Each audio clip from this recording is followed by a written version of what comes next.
तो may be it was because of frustration the way Mukesh bowled, या वैसे ही आप चाह रहे थे कि आप इंडिया भी कुलदीप को भी खिलाए, अक्षर को भी, जडेजा को भी, अश्विन को भी, and this could be the possible only if India go with one pacer. तो what do you think now, where do you stand? मैं 4 स्पिनर नहीं खिलाऊंगा until it's a rank turner, क्योंकि मेरे पास तो रूट नहीं है, मेरे पास तो कोई ऐसा बॉलर नहीं है, इवन के बेन स्टोक्स जैसा भी नहीं है जो कि पूरा बॉलर है और वो अब नेट में बॉलिंग भी कर रहा है. तो I have no option, but I can't go with 4 spinners and single pacer. Although देखिए, with all due respect to Mukesh fans and Indians and BCCI, they had every right to differ with me, veto my thoughts, but I'm sorry, अगर आपने मुकेश जैसे ही खिलाना था, with all due respect फिर कह रहा हूं, तो आपको भाईजान जरूरत ही नहीं थी. आप 4 स्पिनर से जा सकते थे या एक एक्स्ट्रा बैटर के साथ. देखिए, मैंने कभी नहीं कहा मैं 4 स्पिनर लूंगा, मैंने कहा मैं एक बैटर एक्स्ट्रा लूंगा ताकि मेरी टीम में, देखिए जब आपका एक डेब्यू कर रहा होगा, एक का दूसरा टेस्ट है, and he was not looking, nowhere looking that he can be a great asset in the second test match. I'm sorry, Iyer भी नहीं है, सो राहुल तो चले था ही नहीं, जडेजा के आने से थोड़ी बेहतरी होगी. लेकिन मैं नहीं समझता रिजवान हैदर साहब कि मैं बहुत ज्यादा उम्मीदें लगाऊं सरफराज और रजत पटीदार से. आई माइट बी अ फूल. अच्छा, पीपल कैन बैटिंग की तरफ आते हैं. मेरा क्वेश्चन मैं नहीं जाऊंगा 4 spinner, I will go with Siraj and Bumrah. Fast bowlers को लेके दो पहले एक खिला रहे थे इंग्लैंड वाले, तो शुरू में उनका मजाक बनाया. अब वो उसी से एक मैच जीत गए, दूसरे में उन्होंने फाइट की. अब वो 2 फास्ट बॉलर्स के साथ जा रहे हैं, लेकिन कुछ आवाजें उठना शुरू हो गई कि जी आप इंडिया को भी एक ही स्पिनर फास्ट बॉलर्स के साथ जाना चाहिए, क्योंकि दूसरा तो आउट नहीं करता. पहले मैच में सिराज ने कुछ नहीं किया, दूसरे में मुकेश ने कुछ नहीं किया, तो अगर बुमराह नहीं आउट करना है तो फिर एक ही फास्ट बॉलर के साथ जाए.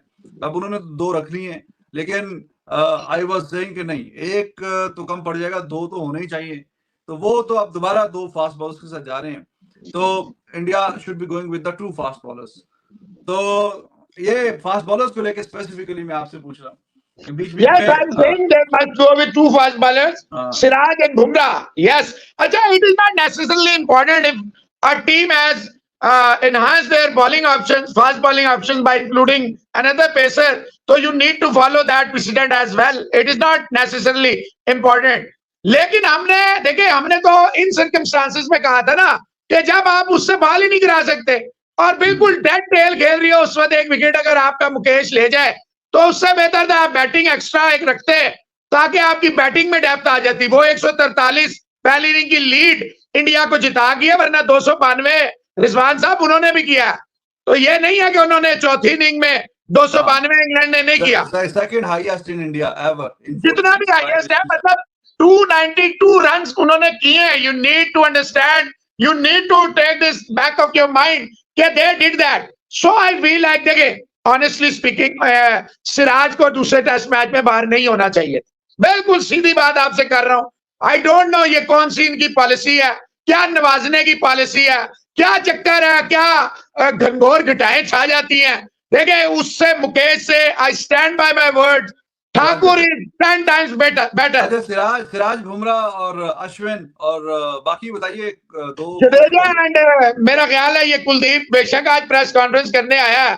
I feel they will go with Akshar, Jadeja, Ashwin, Bumrah and Siraj. This will be their bowling lineup and they will go with Churel. I feel like that time has come that Bharat might be sitting out and the rest 2 में एक second test match खेलेगा रजत और एक मेरा ख्याल है सरफराज खेलेगा. अच्छा, इसमें कुछ लोग ये भी फरमा रहे हैं कि जी बड़ी सीधी सीधी है, अय्यर की जगह जडेजा आएगा और सिराज जो है वो मुकेश की जगह आएगा. Then they are living in fool's paradise. Rizwan Haider सिर्फ 4 स्पेशलिस्ट बैट्समैनों के साथ, और उन 4 में भी एक का दूसरा टेस्ट मैच है.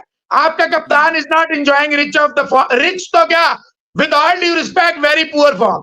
जो बात सीधी अगर आप सुनना चाहते हैं, 4 बैट्समैन, उसमें एक का दूसरा टेस्ट है, आप 6 बॉलरों के साथ जाएंगे तो फिर अल्लाह ही हाफिज होगा. He was very good.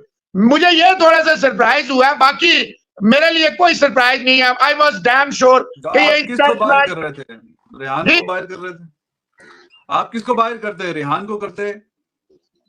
देखिए, मुझे ये यकीन था ये 2 पेसरों के साथ जाएंगे रिजवान साहब, ये तो बात सच है। नहीं I तो was बाहर there. तो अब दोनों तीनों रेहा में से नहीं एक होता, बाहर होना था तो मेरे रेहा ख्याल नहीं से होता, तो रेहा नहीं होता, रेहा नहीं होता। ऑब्वियसली मैं बशीर को खिलाता।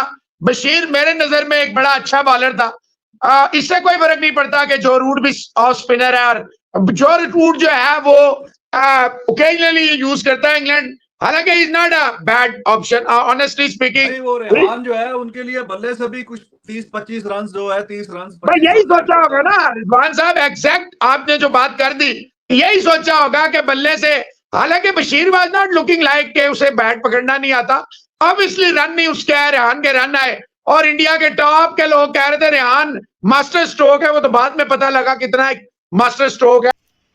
तो गाइज कैसे आपसे लोग, उम्मीद आपसे लोग अच्छे होंगे। सो इंडिया वर्सेस इंग्लैंड का थर्ड टेस्ट मैच कल से स्टार्ट होने वाला है और काफ़ी बड़ा मैच है दोनों टीमों के लिए। इंग्लैंड ने अपनी प्लेइंग 11 अनाउंस कर दी है और एक चेंज है।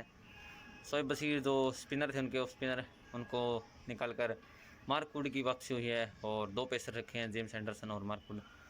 तो अच्छी जो है प्लेइंग 11 है और ऑलमोस्ट सेम है, सिर्फ एक चेंज किया उन्होंने। और इंडिया की प्लेइंग 11 क्या होगी ये तो कल ही पता चलेगा। फिलहाल के लिए पाकिस्तान की मीडिया का इसके ऊपर क्या रिएक्शन है, चलिए देखते हैं। पिच के हवाले से जो बात कर रहा था कि ये राजकोट की पिच डिफरेंट बिहेव करती है, समटाइम्स डिफरेंट, कि कभी बिल्कुल ही बहुत बैटिंग वाली पिच नजर आती है और कभी इसका बिहेवियर जो है चेंज हो जाता है और कभी बॉलिंग के लिए फ्रेंडली हो वही जाती कहा है। ना उन्होंने 37 विकेटों का, इसीलिए उन्होंने जिक्र भी किया था। तो बट आई डोंट थिंक दो मैच यहाँ पे हुए हैं, दोनों हाई स्कोरिंग ही हुए हैं। जितना खैर इंटरनेशनल मैचेस का डेटा हम तो उसकी बुनियाद पे बात कर रहे हैं। So do you also believe कि ऐसे ही होगा कि ये पिच मतलब all of a sudden behaviour हम कुछ एक्सपेक्ट कर रहे हैं तो निकल आएगी कुछ, मतलब नहीं रिपोर्ट हो रहा नहीं, है कि किसी मैं नहीं समझता कि ये हम एक्सपेक्ट क्या कर रहे हैं और ये निकल आएगी कुछ। I don't feel like that. हाँ I feel like that it will be a good batting track for first 2 days, then slowly and steadily, which we have witnessed for years and years and years, के फिर वो आहिस्ता आहिस्ता अपना nature जो है change करना शुरू करती है। बट आई फील रिजवान साहब, toss is crucial. India must won the toss and go for the batting until unless there are no जिसे कहते हैं ना, वो मौसम ऐसा ना हो कि जिसका जो फेवरेबल हो बॉलर्स के लिए, पेसर्स के लिए। India should bat first, put a good score, और in case they lose the toss, then they must try to restrict England under a score which they feel comfortable. I feel 200 के तक पहली inning, क्योंकि पहली जो दो इनिंग्सें हैं दोनों टीमों की, अगर वो 2-2.5 दिन तक जाती हैं तो इट विल बी नॉर्मल।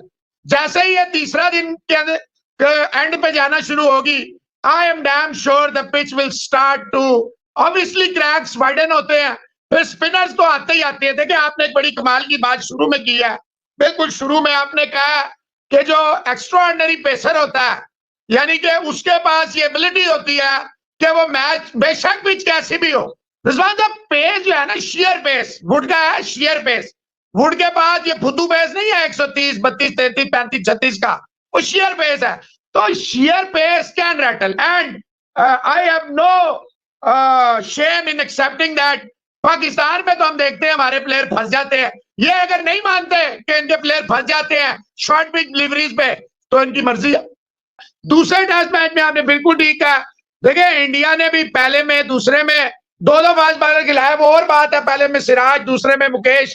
बिल्कुल मुकेश तो बेपनाह क्लूलेस रहे, लेकिन 9 विकेट लेके बुमराह ने अपनी अथॉरिटी को बाय लॉन्ग वे, देखिए अगर दोनों इनिंग्सों में मिला के 5 विकेट लिए एंडरसन ने, who is a magician, no doubt about this, 700 wickets, it speaks itself कि बिल्कुल विद इन टचिंग डिस्टेंस है 700 के लिए।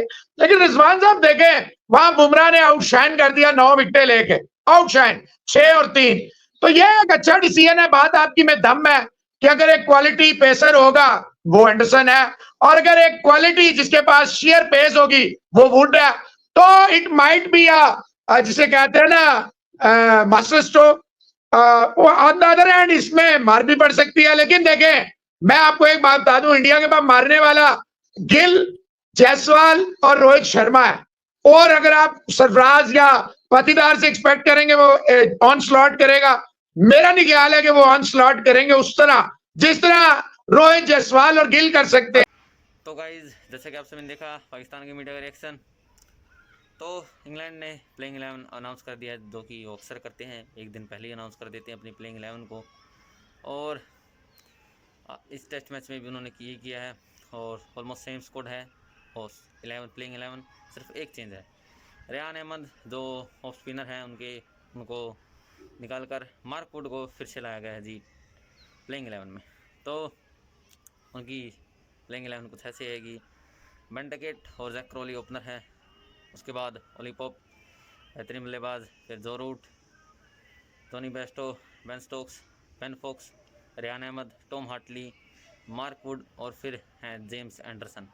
तो जो राजकोट का टेस्ट मैच है उसके लिए 2 पेसर्स को रखा गया है, 2 प्रॉपर स्पिनर हैं और एक 2 रूट जो ऑलराउंडर हैं, वो भी स्पिन गेंदबाजी काफ़ी अच्छी कर लेते हैं।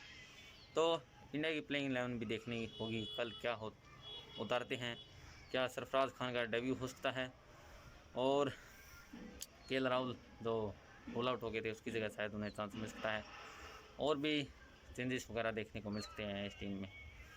तो देखना होगा कि ये टेस्ट मैच, क्योंकि दोनों टीमों के लिए काफ़ी ज़्यादा मायने रखता है, सीरीज़ में लीड हो जाएगी, दूसरी टीम पर प्रेशर डाल सकते हैं अगर ये मैच जीत जाते हैं, चाहे वो इंग्लैंड हो चाहे वो इंडिया हो। इंग्लैंड काफ़ी अच्छी क्रिकेट खेल रहा है, तो देखते हैं कल क्या होता है, उम्मीद अच्छे की है। और फिलहाल के लिए इस वीडियो में इतना ही, मिलते हैं नेक्स्ट वीडियो में, तब तक के लिए बाय बाय।